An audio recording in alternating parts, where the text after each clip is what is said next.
আসসালামু আলাইকুম প্রিয় বন্ধুরা, কেমন আছেন সবাই? ইয়াসমিন জান্নাত কিচেনে আপনাদের সবাইকে স্বাগতম।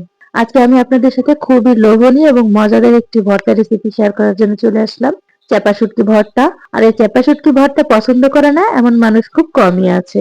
ধোয়া ওঠা এক প্লেট গরম ভাতের সাথে এই চাপা শুটকি ভর্তা কিন্তু খুবই মজাদার লাগে। আর চাপা শুটকি ভর্তা খাওয়ার পরেও মুখে কিন্তু স্বাদ লেগেই থাকে। প্রিয় বন্ধুরা, অবশ্যই এই রেসিপিটিতে একবার ভর্তাটা তৈরি করে খেয়ে দেখবেন। তো চলুন তাহলে আমরা মূল রেসিপিতে চলে যাই। প্রথমে আমি চুলায় একটি প্যান বসিয়ে দিয়েছি আর প্যানে 2 টেবিল চামচের মতো তেল নিয়ে নিয়েছি।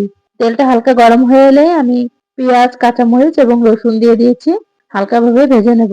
তো এখানে আমি পেঁয়াজগুলোকে একটা পেঁয়াজকে 2 ভাগ 3 ভাগ করে নিয়েছি। আর আস্ত রসুনের কোয়া দিয়েছি আর মরিচগুলোকে 2 ভাগ করে নিয়েছি। আস্ত দিলেও হয়, তবে আমি একটু ছোট ছোট করে নিয়েছি। আপনারা আস্তও দিতে পারেন বা এভাবে করেও দিতে পারেন, কোনো সমস্যা নেই।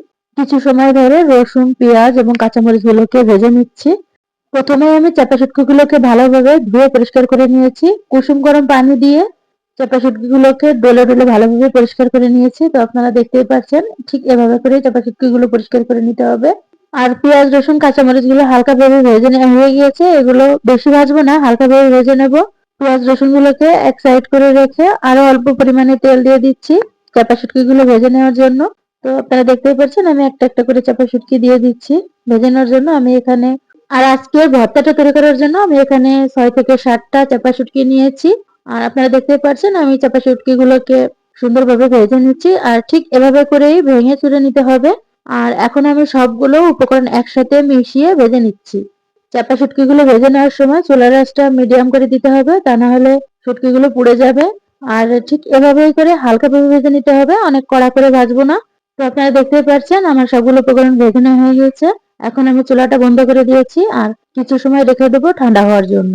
আর আজকের ভর্তাটা যেহেতু আমি ব্লেন্ডারে করব, সেজন্য আমি একটা ব্লেন্ডারে জার নিয়ে নিয়েছি। আর এখন ঠান্ডা করা সব উপকরণগুলো আমি ব্লেন্ডারের ভিতরে দিয়ে দিচ্ছি।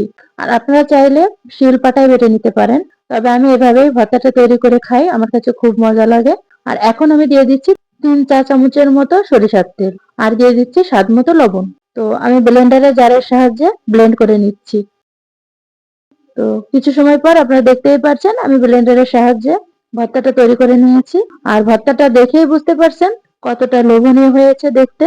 তো দেখতে যতটা লোভনীয় হয়েছে, ভর্তাটা খেতে কিন্তু ঠিক ততটাই মজাদার হয়েছে।